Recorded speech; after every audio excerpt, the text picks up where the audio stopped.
Karena tahapannya dalam pengalaman saya, sebelum nama kandidat itu masuk ke dalam bursa capres ataupun cawapres dan diunggulkan atau dijadikan salah satu kandidat capres atau cawapres oleh lembaga survei, ya meskipun mungkin surveinya juga benar-benar dilakukan, itu biasanya buzzernya sudah lebih dulu bergerak gitu.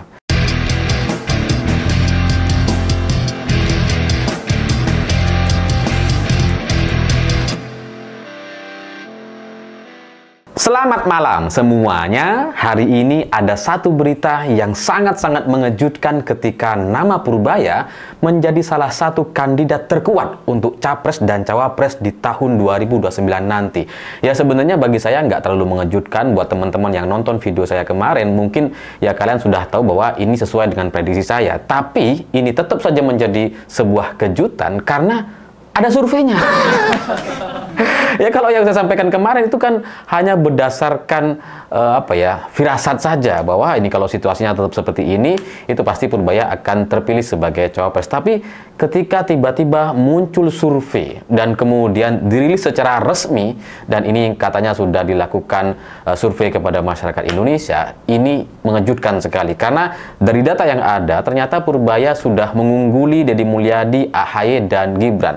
Purbaya itu untuk cawapres itu sudah berada di puncak. Dia 28,65%, sementara Deddy Mulyadi hanya 20,15%. AHY hanya 15,75% dan Gibran yang sekarang sudah wakil presiden di bursa cawapres dia hanya 12,35%.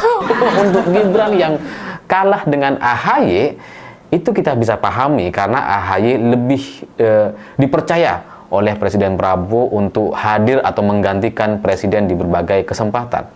Tapi munculnya nama Purbaya yang bahkan bisa mengalahkan Deddy Mulyadi, ini keajaiban. Meskipun kemarin memang sempat ada ya perbedaan pendapat dan kemudian nampaknya Deddy Mulyadi memang kalah berdebat di sosial media.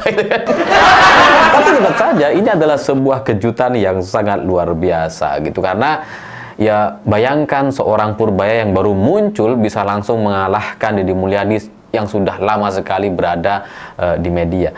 Tapi kejutan ini tidak hanya sampai di level cawapres saja gitu tuh, tapi bahkan di level capres sekalipun Purbaya bahkan bisa mengalahkan Anies Baswedan. Ajaib gitu ya. Karena Anies Baswedan di bursa capres itu diberitakan hanya mendapatkan 13,40% suara. Sementara Purbaya itu jauh di atasnya dengan 22,50% suara. Sementara ya di posisi pertama jelas adalah Presiden Prabowo dengan 40,12% suara. Ini gokil.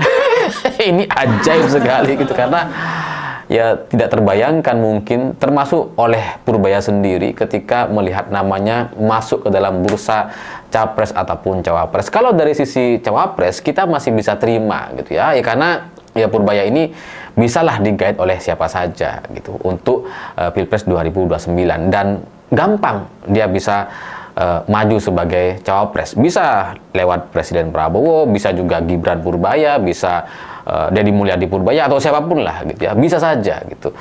Tapi untuk masuk ke dalam bursa capres ini kan nggak mudah gitu, karena untuk menjadi capres itu kan harus didukung oleh partai politik, harus punya basis suara, harus punya dukungan dari banyak partai untuk bisa punya peluang menang di Pilpres. Dan ya mengejutkan sekali ketika nama Purbaya langsung bisa mengalahkan Anies Baswedan. Karena kalau kita membandingkan dengan tokoh-tokoh lain, misalkan Deddy Mulyadi perlu ratusan video sebelum dia bisa disukai atau dijadikan kandidat capres ataupun cawapres di tahun 2029.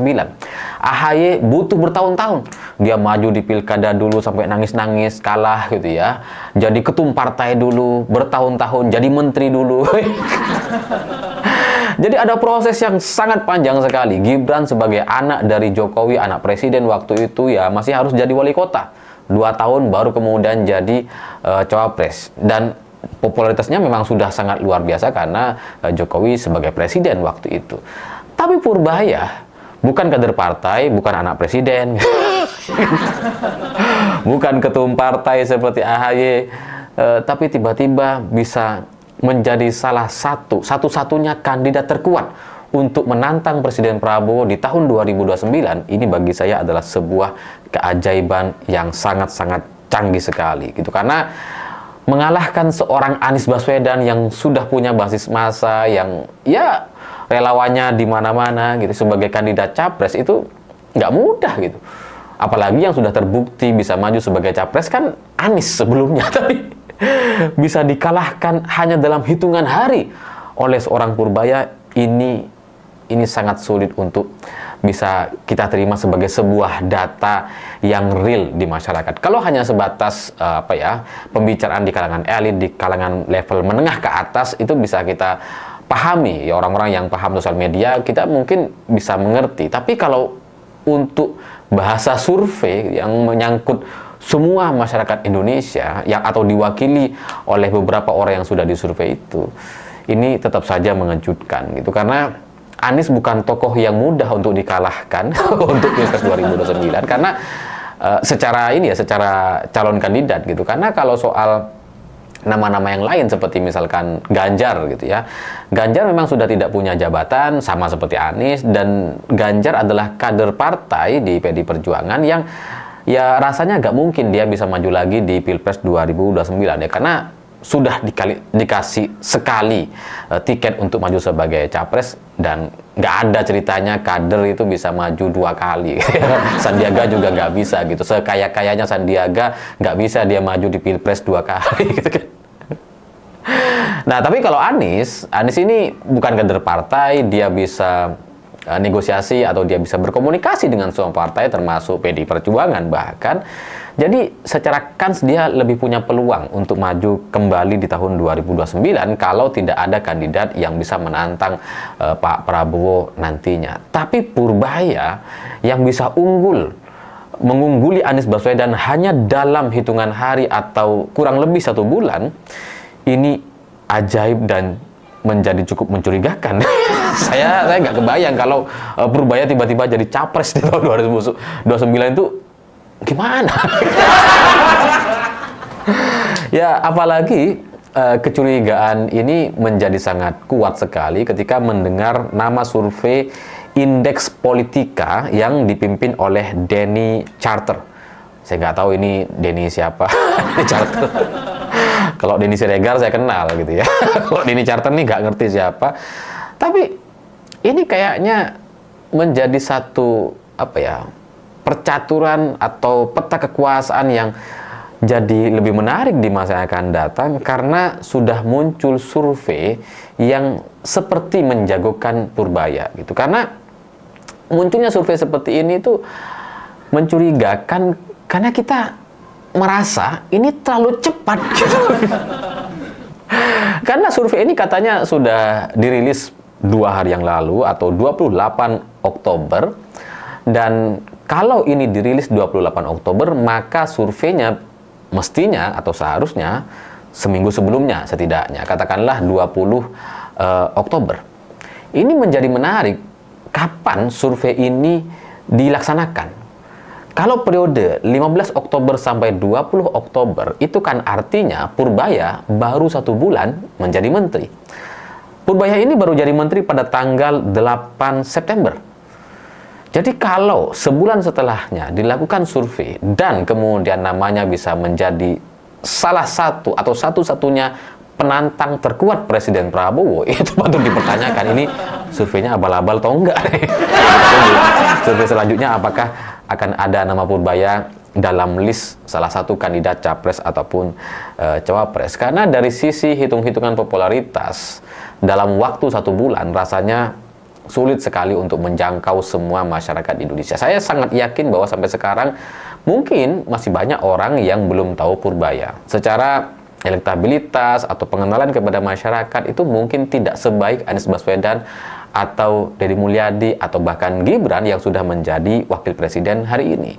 Jadi kalau Purbaya tiba-tiba bisa menang atau mengungguli Gibran, Deddy Mulyadi atau bahkan Anies Baswedan di level capres, di bursa capres, itu mencurigakan.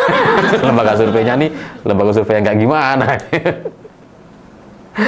Ya tapi kalau dari pengalaman kita, kalau sudah ada lembaga survei yang menjagokan satu nama gitu ya, ya ini kita bisa tarik dari tahun 2014 lalu, sejak 10 tahun yang lalu. Kalau sudah ada survei yang menjagokan nama Purbaya, maka itu sudah dipastikan ribuan buzzernya juga sudah ikut bergerak hari ini.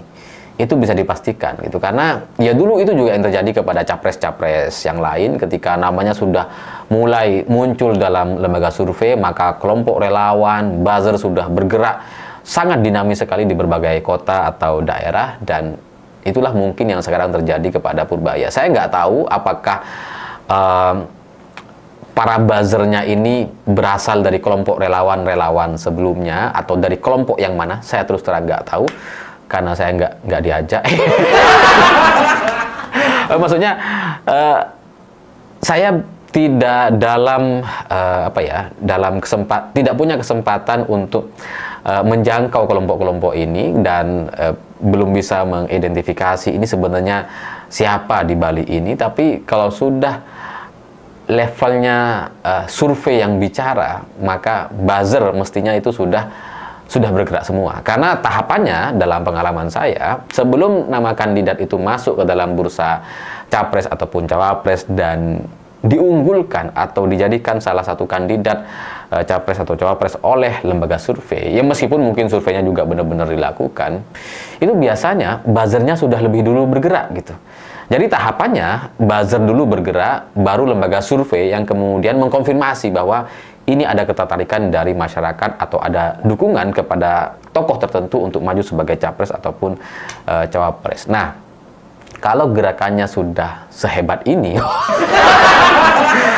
saya terus terang nggak tahu, dan saya penasaran siapa orang di balik ini, siapa kelompok atau partai politik yang berada di balik Purbaya. Karena kalau seperti sekarang situasinya gitu, ini bisa jadi ada semacam perlawanan dari kelompok partai politik hari ini yang seolah-olah tidak ada yang oposisi, tapi sudah benar-benar menyiapkan Purbaya untuk maju di Pilpres 2029 nanti. Dan ya karena mungkin kita bisa dibilang hidup di negeri yang penuh sulap, jadi banyak yang ajaib gitu. Bahkan orang yang baru muncul sebulan lalu, yang tidak kita kenal sebelumnya, yang bukan siapa-siapa, tiba-tiba bisa mengalahkan Anies, Gibran, Deddy Mulyadi, dan nama-nama besar yang sebelumnya sudah lama sekali berada di kancah politik nasional.